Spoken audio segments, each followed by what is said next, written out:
ሰላም ቤተሰቦቼ እንዴት ናችሁ? ህይወትን ለማሻሻል በየቀኑ ማድረግ ያለብን ነገሮች ላይ ነው የምንነጋገረው። ስራ መስራት መቻል አለብን።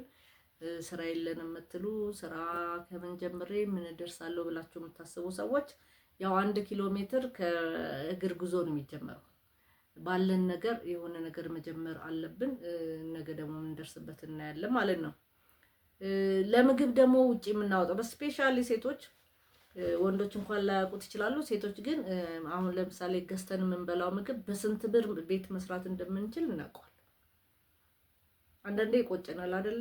እነሱ በ150 ብር በ200 ብር አንዳንድ ቦታ 100 ብር የሚሸጠው አንዳንድ ቦታ 1000 ብርም ሊሆን ይችላልና በስንት ብር እንደሚሰራ ስለምናውቀው ለምግብ ውጪ የምናወጣውን ነገር ወንዶች አሁንም በቀላሉ ቤት ውስጥ በሚሰራ ነገር ሰርታችሁ ብንደሰትም ፈገግ ማለት ጥሩ ነው። ውሃ በጣም መጠጣት ለሰውነታችን፣ ለቆዳችን፣ ለአስተሳሰባችን ይጠቅማልና ውሃ መጠጣት ይጠበቅብናል። ተንቀሳቃሽ ስልካችንን ደግሞ ካጠገባችን ብናርቅ።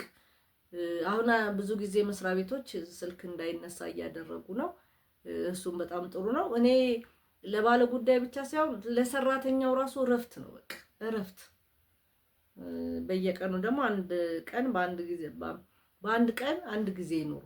ይሄ ማለት ምን ማለት ነው? ብዙ ነገር እንዳለን ሳይሆን አንድ ቀን እቺ ቀን ብቻ ልትሆን ትችላለች ያለችን ብለን ልናስብ ይገባል ማለት ነው። እና ባለን ነገር ደግሞ አመስጋኝ መሆን መቻል አለብን። ካመሰገንን ብዙ ነገሮች በምስጋና ይጨመርልናል።